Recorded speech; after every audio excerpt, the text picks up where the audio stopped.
Hi guys, itutour namin kayo sa aming empty na house. Yan. Empty house pa lang siya. Ganito lang siya kalaki kasi dalawa lang kami. Yan, di pa siya tapos dito. Meron pa kami mga plans na gagawin kung ano mga design dyan. Then ito yung parang labas niya. Okay. Hindi pa siya tapos.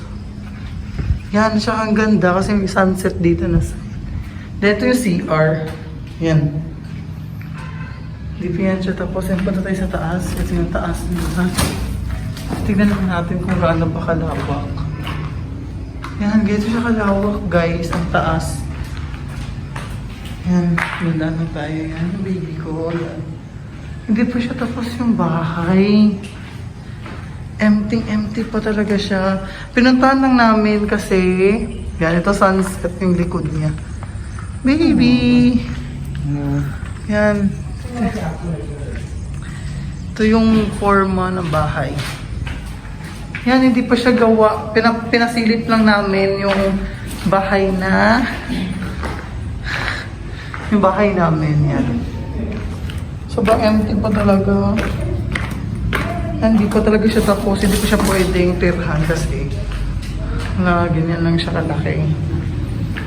Ang bahay namin. At yun nga guys, ito yung magiging itsura ng aming bahay kapag matapos na. Yan. Yan siya yung magiging itsura niya. Papakita lang namin kung ano yung itsura ng magiging bahay namin soon.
At yun na nga guys, ipapakita lang namin sa inyo ang labas ng aming bahay. Yan.